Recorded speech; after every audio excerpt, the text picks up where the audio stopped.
video ni Saldico at Martin Romualdez nag-leak. At eto, may panibago tayong ebidensya na hindi talaga umalis etong si Saldico, kundi tinanggal.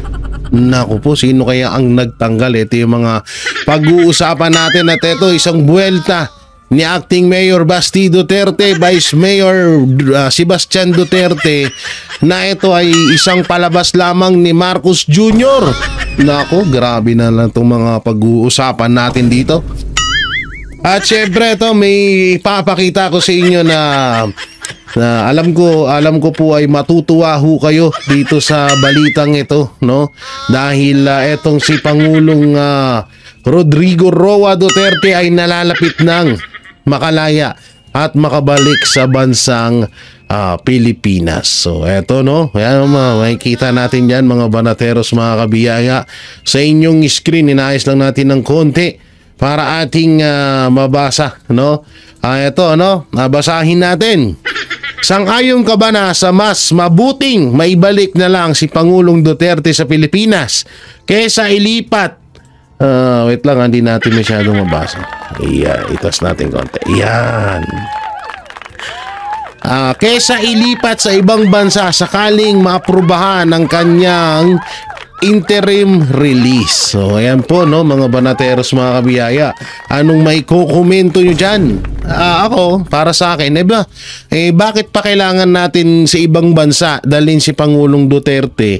Wala naman nagmamay-ari ng bansang Pilipinas at yan ay lehitimong 101 million %. Yan po ay lehitimong Pilipino.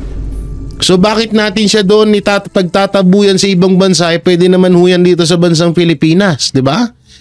So bakit kailangan pang itanong at kailangan pang pag-usapan yan dito at kailangan pang pag-isipan ng gusto ng administrasyon yan? Pilipino po yan, no? Kasi eto na lang kung yung ibang mga banyaga nga malayang mangurap at gumawa ng mga krimen dito sa bansang Pilipinas, bakit itong kapwa natin Pilipino na naging mabuting presidente sa kasaysayan ng Pilipinas hindi natin mapauwi dito? So anong merong katarantaduhan sa batas natin? Ako hindi na ako sang-ayon na sa ibang bansa pa si Pangulong Duterte, pero mas maganda na rin po kung no choice talaga na ayaw talaga ni Marcos Jr. na pauwiin dito si Pangulong Duterte, mas okay na rin po na sa ibang bansa at least doon malaya siya. Hindi siya katulad sa ICC na wala tayong kasiguro doon, baka nilalason na siya dyan, no? Para sa akin mas okay na ho yung ganyan na malaya siya. Yun nga lang, sa ibang bansa at least doon may kita natin kasi sa ICC mahigpit, di ka makapag-video, di mo siya makausap. So tayo, pwede natin na siya makausap pag pag naaprubahan na tong interim release niya. So ako po ay payag din, pero mas maganda kung sa Pilipinas talaga dapat. So ayun, no, dito na tayo sa unang video, no? Ito, panoorin natin. Ngayon po, yung mga korap bumuo ng Quadcom para takutin ang lahat ng kalaban na nagbubunyag ng korupsyon. Nako. Dati ang takot yung korap. Ngayon, ang matapang na yung korap. Nako. Dati takot ang durugista. Nung isang buwan, may pinatay ng PIDEA. Ng administrasyon ngayon. Dahil ba ito, ginawa namin ito, ginawa nyo.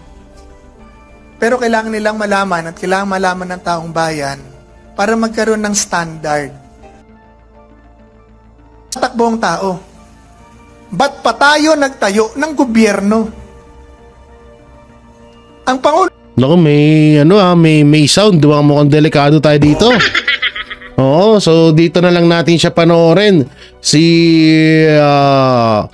Sir, pangalan nito, nakalimutan ko tuloy. Si Bill Legas, nawala sa isip ko yung pangalan niya. Ito na, marorin natin. Nanawagan ang ilang dating anti-corruption officials sa publiko na huwag magpadala sa diversionary tactics na lumilihis sa issue ng flood control scandal. Alamin kung bakit nila ito sinabi sa balitang ihatid ni MJ Mondihar. Mainit ngayon sa Pilipinas ang flood control scandal.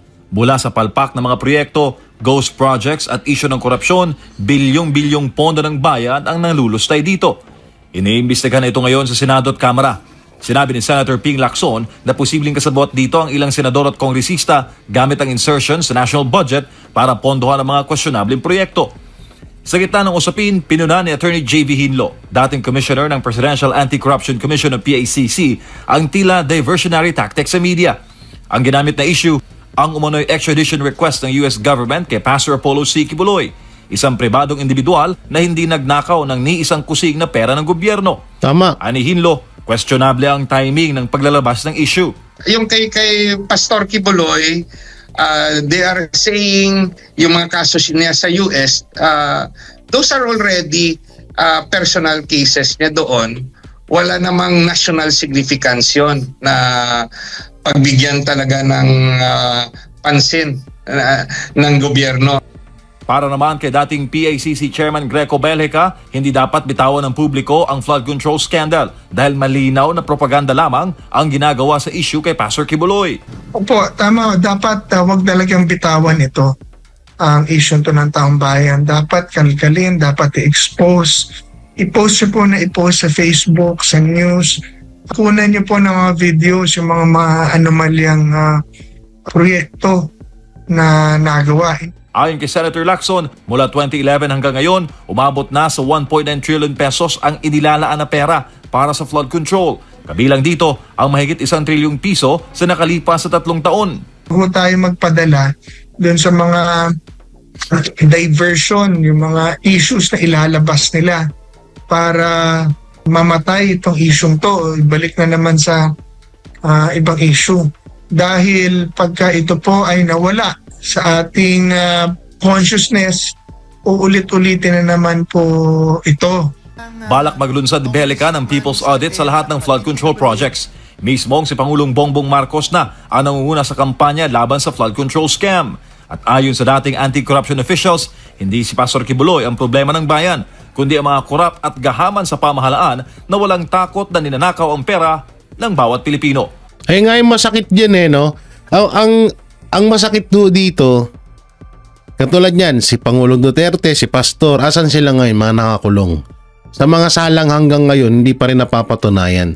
Samantalang etong flood control, na harap-harapan na talagang napakalaking ebidensya na laban sa administrasyong Marcos, pero anong nangyari kay Marcos? Nga, wala. Pag-alagala lang, imbis na action na niya yung flood control, andun siya, pupunta mismo sa mga distrito. Ano magagawa niya dun? Tapos ikukwento niya kung paano nasira, ganito, ganyan, anong kulang. Hanggang ngayon, wala pa rin napapanagot. Hanggang ngayon, wala pa rin siyang pinapanagot dyan. Diba? Kaya nga kung halimbawa na kung yung ginawa kay Pastor, mas deserve ng mga congressman na involved dito sa flood control issue na to. Bakit hindi pinapakulong? Kaya nga mapapaisip ka na ito ay isang palabas lang din talaga. Kung sa tingin ng susunod na administrasyon ay hindi sang-ayon sa batas natin ang pag-extradite kay Pastor, hindi natin siya i-extradite. Pero sa ngayon, sabi ko nga, it's premature. Dapat yung pagtuunan ng pansin, tama po kayo, yung mga national issues. Grabe! Ilang tahanan, ilang gusali, factories na po sana nagawa nun para nagbigay ng mas maraming trabaho sa ating mga kababayan, para kabahay, para sa ating mga kababayan. Kung hindi po inanod ng baha dahil sa corruption. Para sa Diyos. Ito yung isa sa mga panoorin din natin. Napakaganda po ng sinabi dito ni Attorney J.B. Hinlo usapin ng anomalya sa flood control issue. Dapat magkaroon ulit ng opisina na gaya ng Presidential Anti-Corruption Commission na aside from the Office of the Ombudsman, dahil po napakarami ng trabaho ng opisina ng Ombudsman, yung trabaho dati ng PACC is to investigate corruption, anomalies over appointed officials at yung mga conspirators nito. So, kahit let's say nasabi natin na yung jurisdiction ng PACC, of which I was once a commissioner, ay para lang imbestigahan ng mga appointive officials. Pero kung ito'y may project na konektado sa elected officials, pwede namin matignan yan kahit walang complainant. Because meron kami dating motu proprio power to conduct our own investigation. Hindi, pwedeng mag-complainant dyan si Marcos. Hindi, sa totoo lang, pwedeng maging complainant dyan si Marcos kasi siya, una-una, di ba, sabi niya, papanagutin niya daw yung mga politiko na involved at mga kontraktor na involved sa anomalya dyan sa flood control. So si Marcos ang gawing complainant para kahit paano mapakinabangan naman siya. Sayang na sayang yung PACC. Nung mga panahong yon, nung meron pa tayong unit team, kami totoo. sa loob ng PACC, we would have wanted to brief the incoming administration ni Pangulong Marcos kung ano yung mga naiwang problema na hindi namin natapos para tulungan. Hindi kami nag-expect na ma-reappoint kasi tapos na termino namin. Gusto sana naming tumulong pero anong nangyari?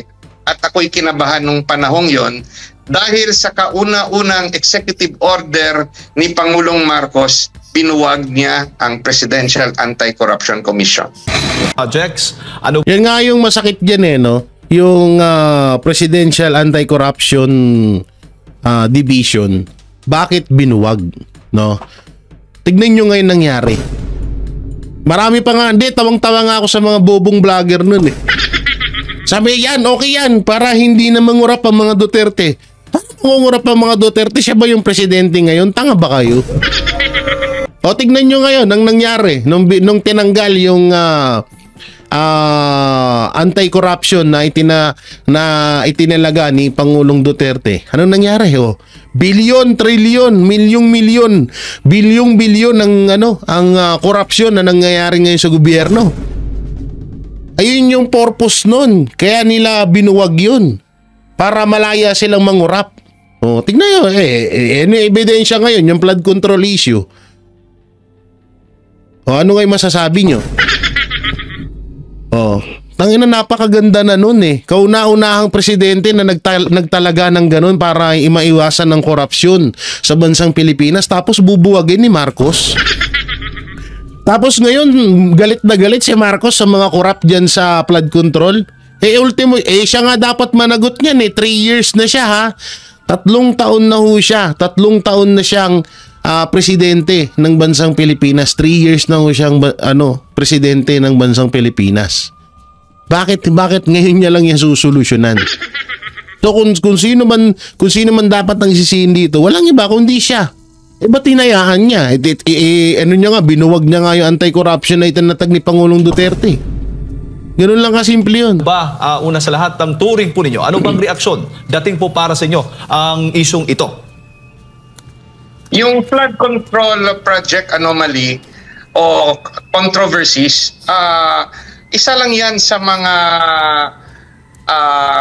dapat batikusin natin. But as a whole, yung lahat po ng projects ng gobyerno dapat ring pagtuunan ng pansin. But ito ngayon yung nakita natin na immediate yung impact ng palpak na pagkagawa kaya nagrereklamo ang marami. But it is not limited to flood control projects.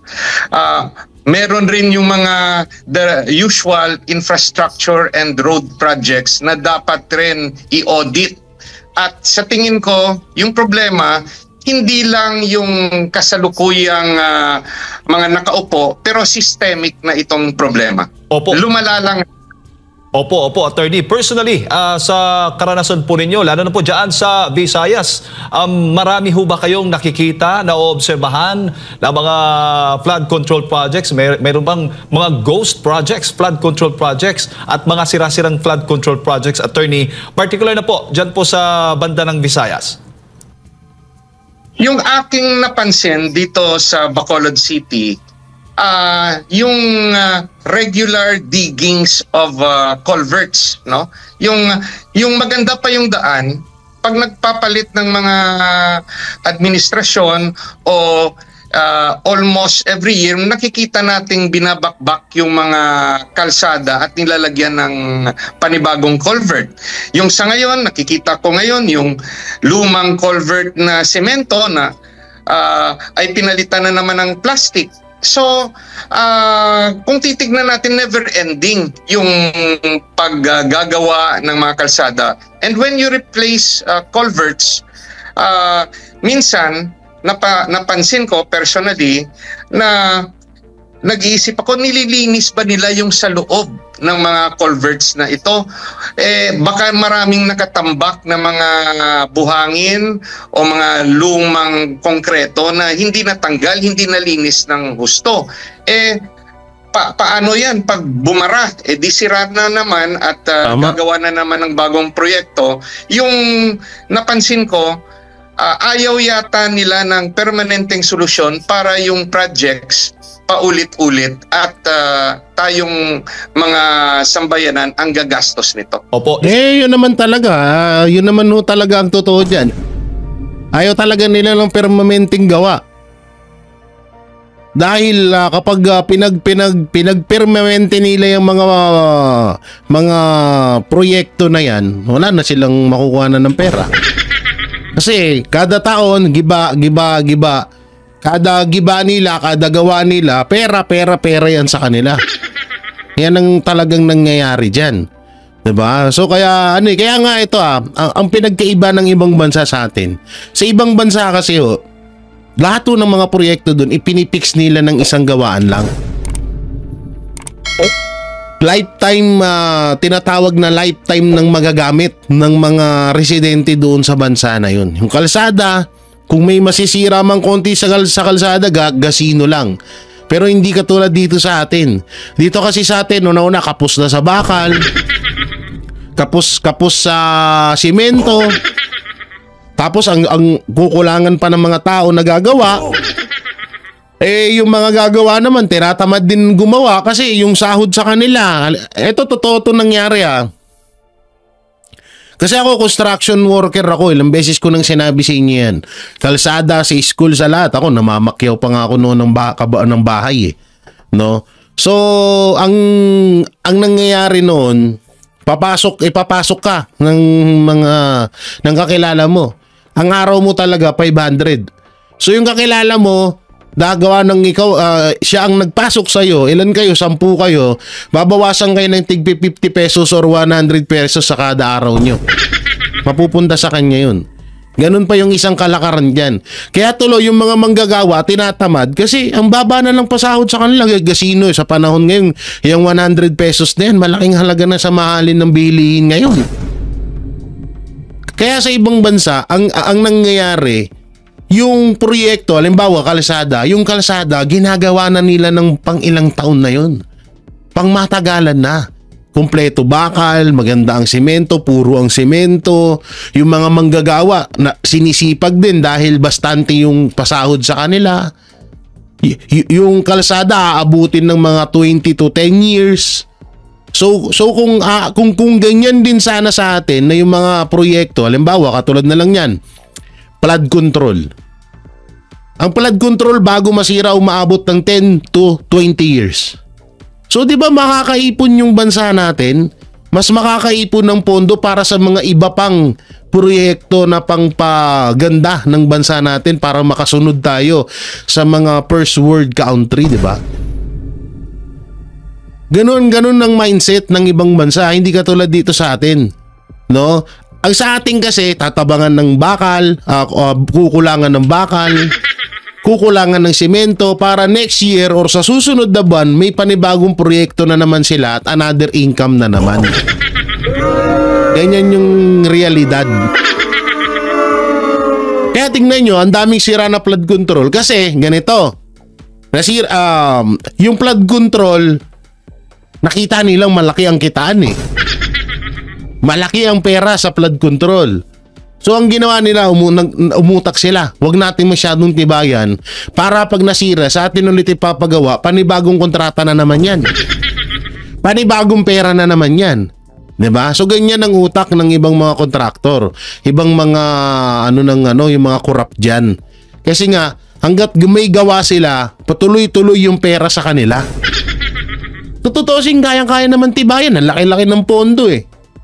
Bukod ano nga dyan eh, simula sa umpisa, gitna hanggang dulo, korupsyon talaga ang nangyayari.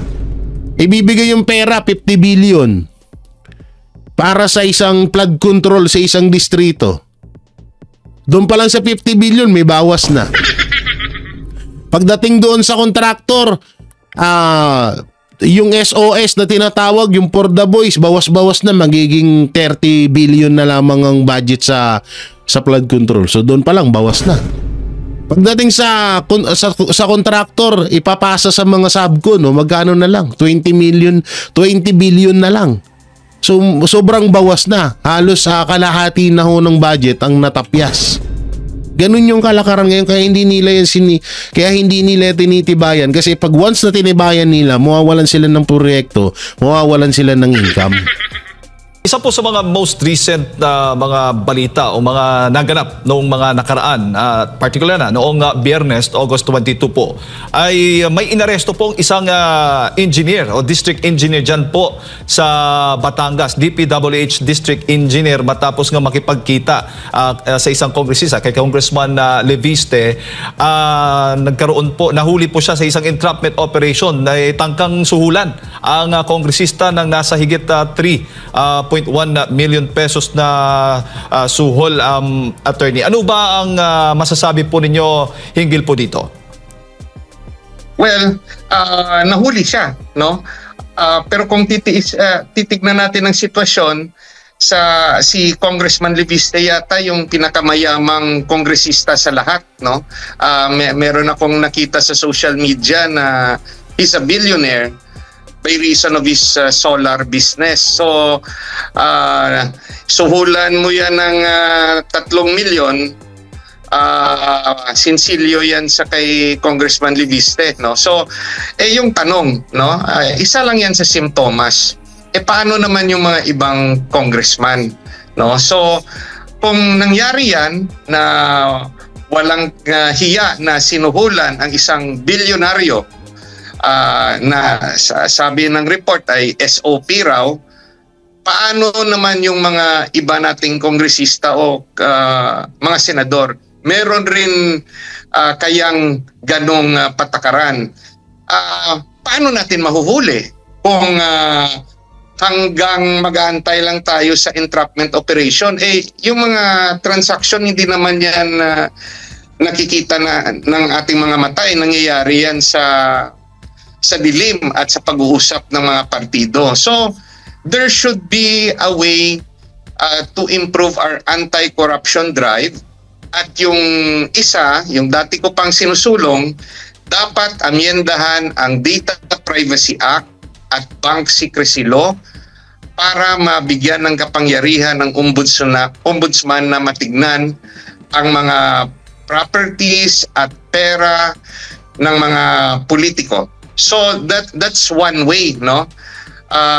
Another thing, dapat magkaroon ulit ng opisina na gaya ng Presidential Anti-Corruption Commission na aside from the Office of the Ombudsman, dahil po napakarami ng trabaho ng opisina ng Ombudsman, yung trabaho dati ng PACC is to investigate, no?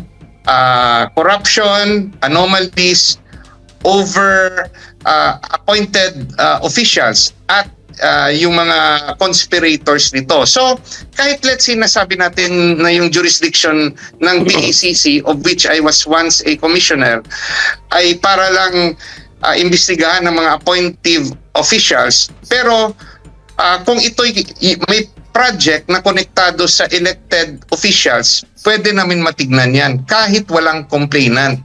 Because yung yung sa ombudsman nga muntikan na Pero medyo nakakakaba pa rin kasi parang bataan daw ata ni Lisa Araneta Marcos yung papalit dyan sa pagiging ombudsman.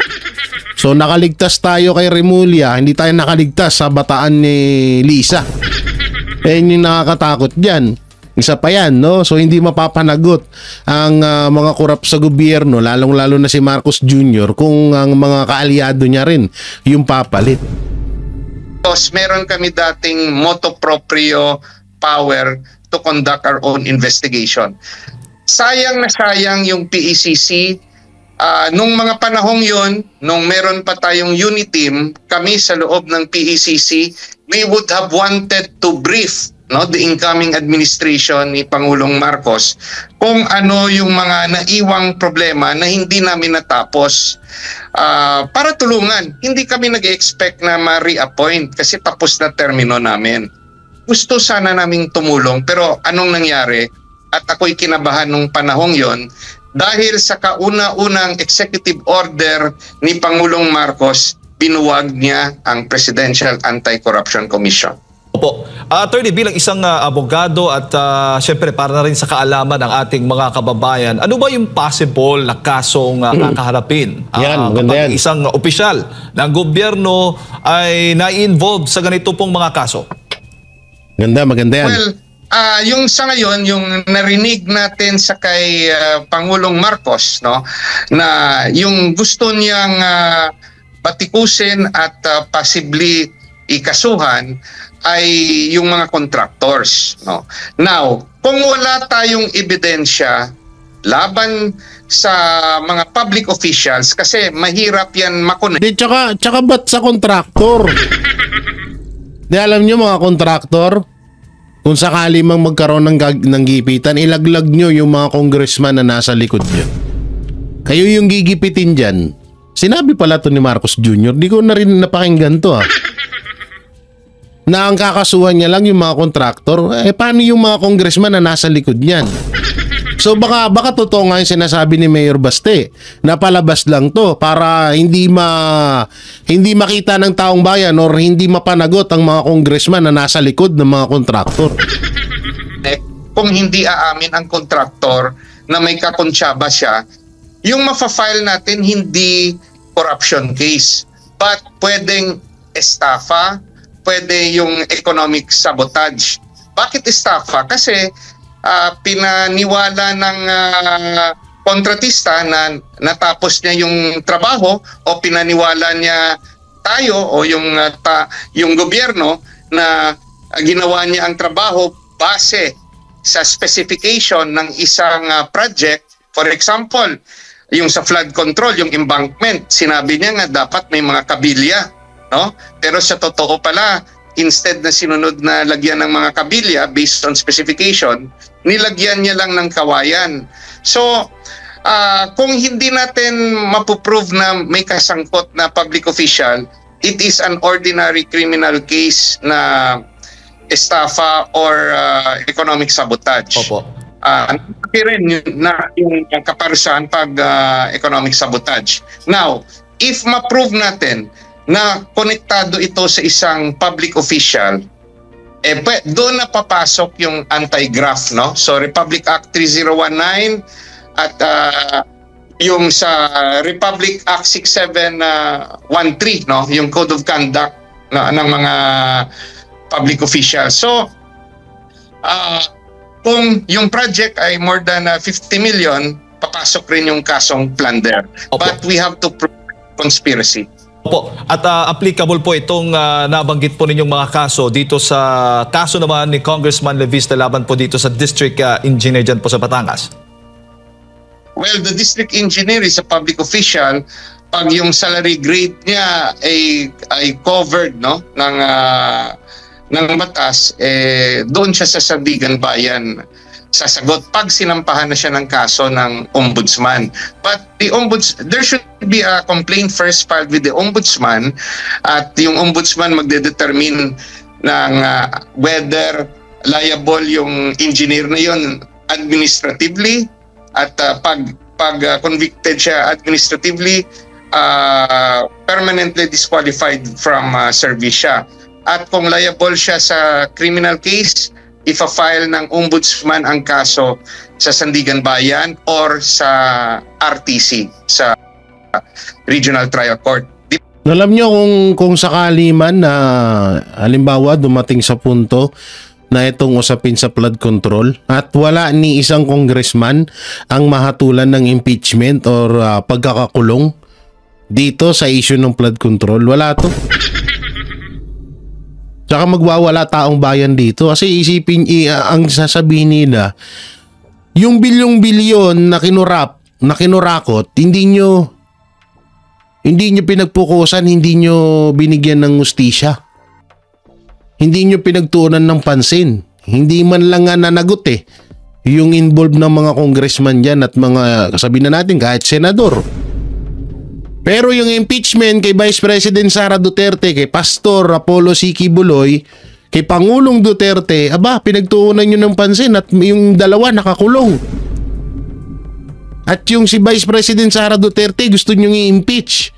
Samantalang itong mga congressman na harap-harapan na talagang lihitimo na, mamaya papakita ko sa inyo yung video ni Romualdez at ni Saldico, talagang ngayon parang ayaw hindi sila mapapanagot. Ayun yung masaklap dyan. Kaya lalabas talaga na lalabas talaga na tawag dito, lalabas talaga na na palabas lamang yan. So ito, panoorin natin, DPWH humingi na naman ng pondo.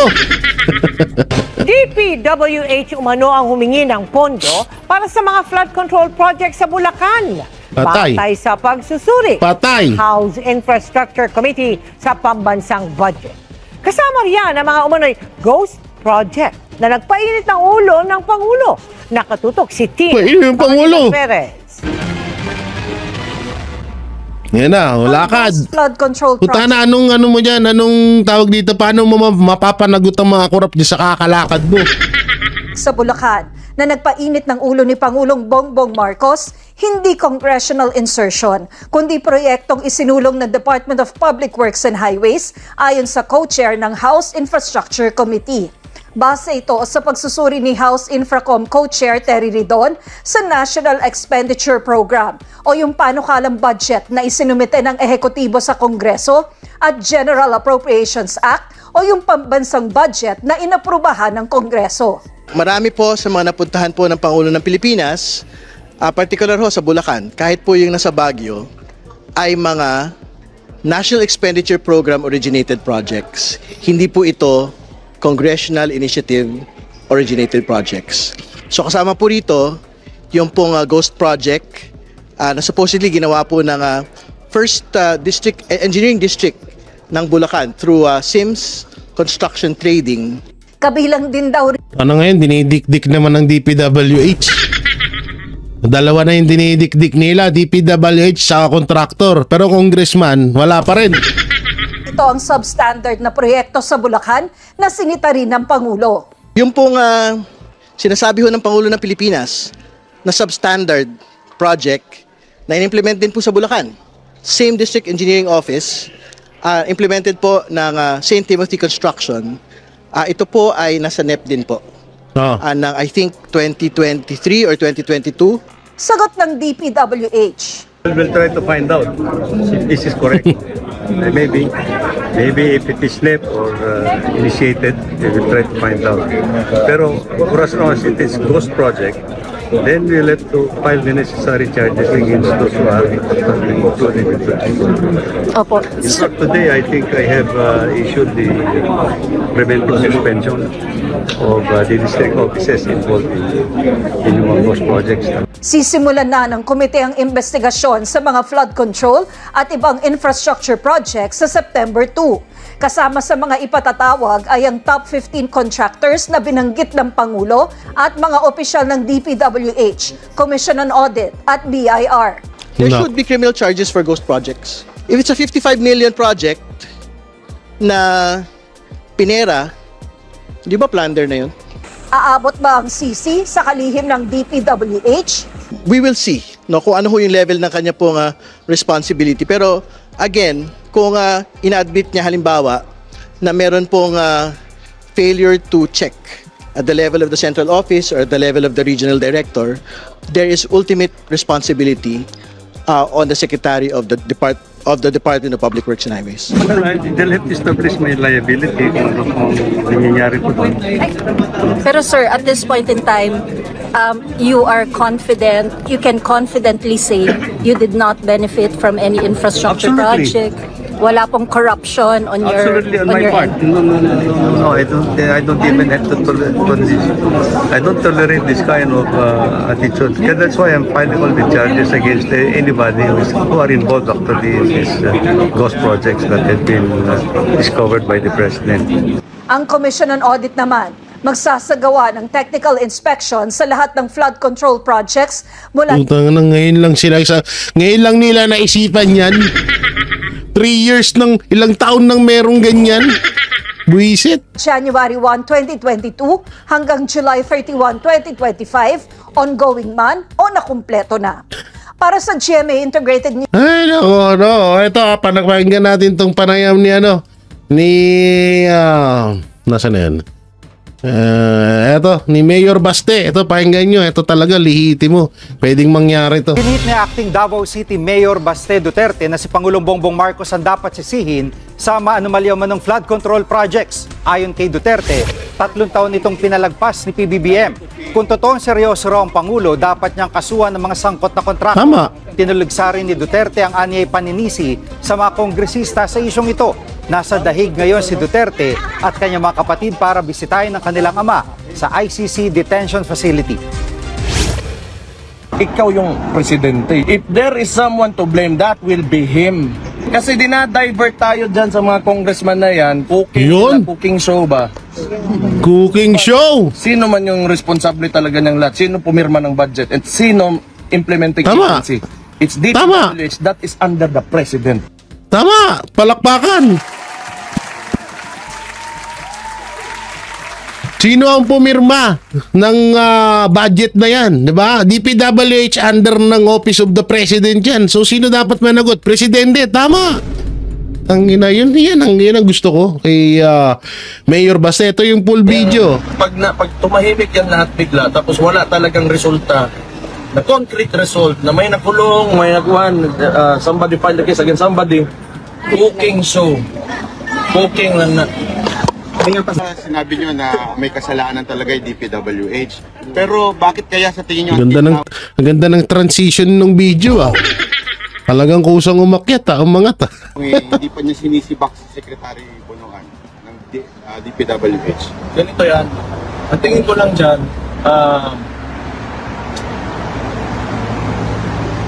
pag yan, yung issue na yun, nawala lang na parang bula. Kasi ginagawa niyang press release yan ngayon PR stunt niya. Na pupunta sa doon, kunwari, may nangyari talaga. Tapos walang makukulong. Congressman o kahit sinong politiko, walang makukulong sa mga flood projects na yan. Ibig sabihin, palabas na. Tama. Diba? Kaya nga nagtataka tayo bakit contractor tsaka ang pinag-iinitan Pero mga congressman, di si Bunuan, hindi man lang matanggal-tanggal. Kung serious talaga siya, sabi niya na, di ba? Alam niya, may tinuro na siya, may mga pangalan ng mga kumpanya ng contractors na in-expose niya, then why not file a case? Tama. Talagang gusto mo ipakita sa tao, okay, you want to redeem yourself, pulong ka dyan, kahit isang congressman lang.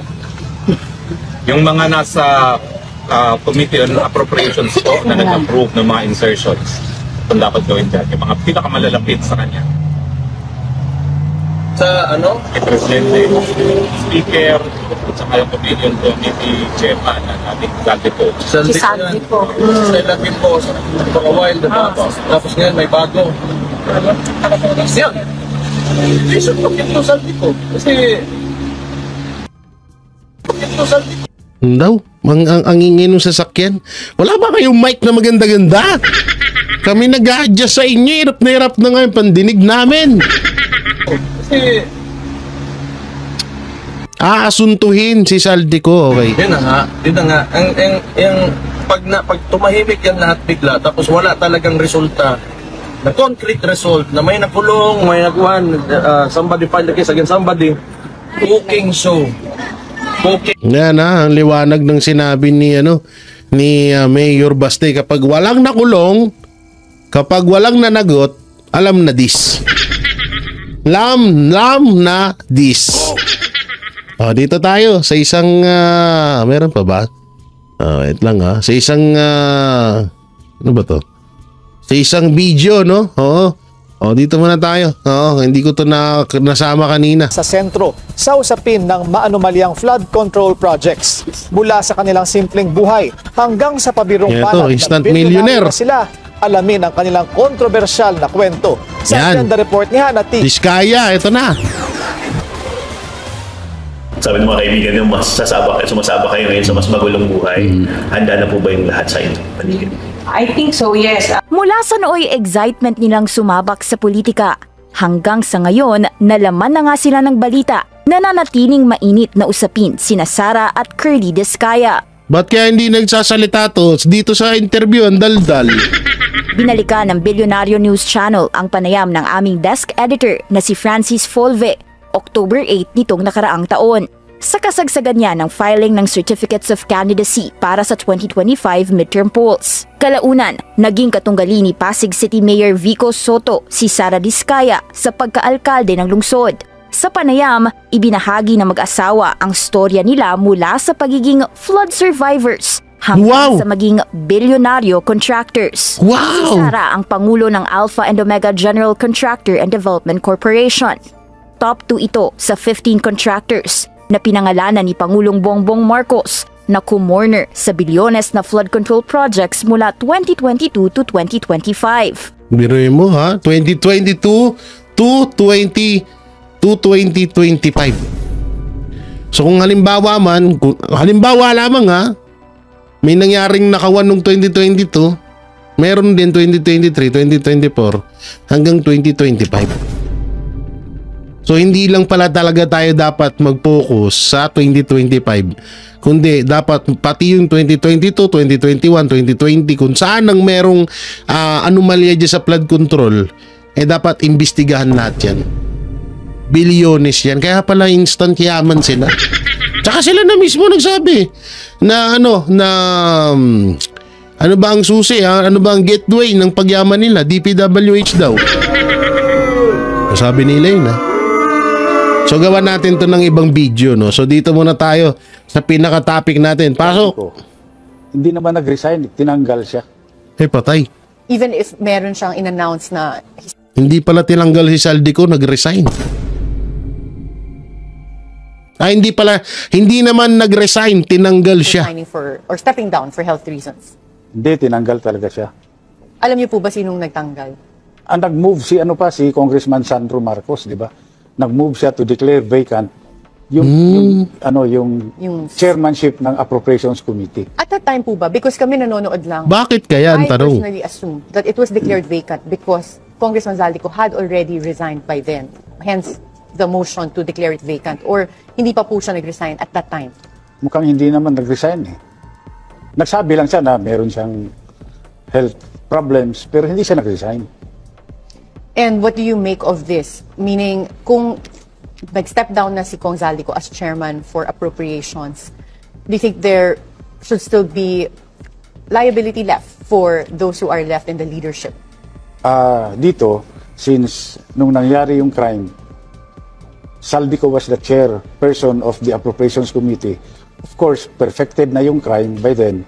So liable pa rin siya kahit na sino. Tama yun. But si Congresswoman Kimbo was quick in saying that putting the blame dun sa technical working group, yung staff ng Appropriations Committee. Kawawa naman yun.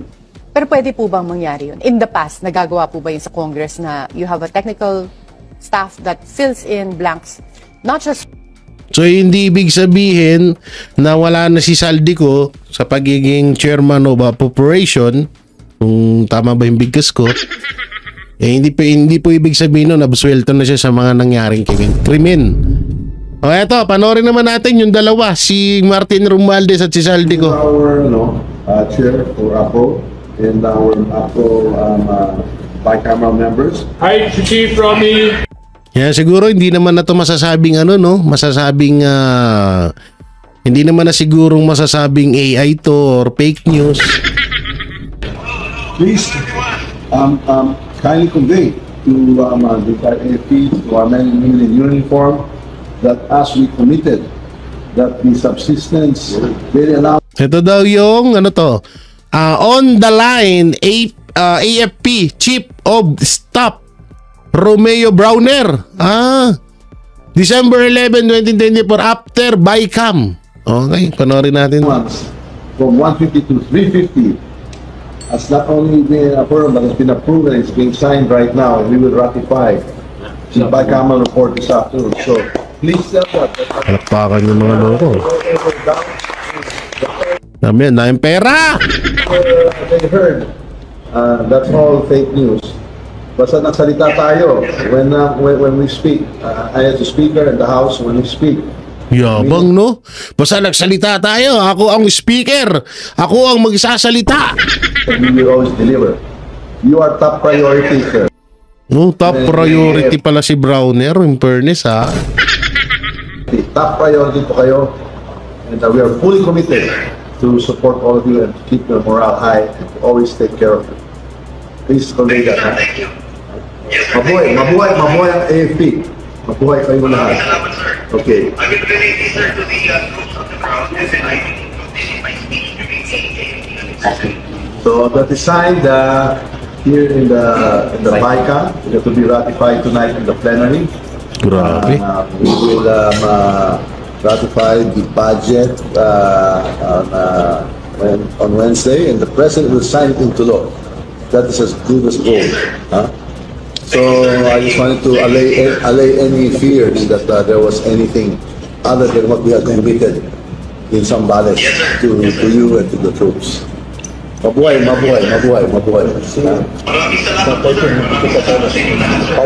We look forward to our fellowship on the 13th. Aguinaldo. Okay. Mabuhay. Merry Christmas to all. Thank you. Sana all. Thank you. Yes. More will be coming. We'll be looking for more ways to support the troops. Dito, hindi ko masyadong parang sa mga sundalo ata to. Pero ang tanong kasi, ang kasi dito, ang feeling nitong dalawa, porque sila ang umahawak ng budget ng Pilipinas. Hindi, kaya ako naman to pinapanood sa inyo. Ito yung isa sa mga ebidensya na itong si Martin Romualdez at si Saldico talaga ang humahawak ng budget ng Pilipinas. Sinabi niya naman rin in business, pag ako nagsalita, I'm a speaker, I will speak of anything else. So siya daw ang masusunod. Kasi nga, silang dalawa lang ang humahawak ng budget ng Pinas. Assure them. Yes, sir. We assure them more for next year as well. Thank you. Yes, sir. Salamat po. Salamat. Oo nga, si Browner nga. Yun, kitang-kita nga si Browner. Lupit, no? Iba talaga ang may hawak ng budget ng Pilipinas. Kapag sinabi nila, sinabi talaga nila. So yun mga manateros, mga kabiyaya, nung may kukomento nyo sa inilabas nating video at mga napag-usapan natin, katulad na lang niya sa panayam ni Mayor Basti Duterte, ni JB Hinlo. At eto, yung about dito sa flood control issue. At ayun, dapat na ba talagang lumabas si Saldico? At ang tanong ho dito, meron po ba talagang makakasuhan or mananagot sa mga maanumalyang flood control issue? So i-comment nyo lang po dyan sa baba at ating babasahin yan. At syempre, don't forget to like, share, comment and subscribe sa ating YouTube channel. Pipindot na lang ni yung bell button para lagi kayo updated sa ating mga video araw-araw. So maraming salamat. Ingat po kayo palagi. God bless and peace and bye-bye.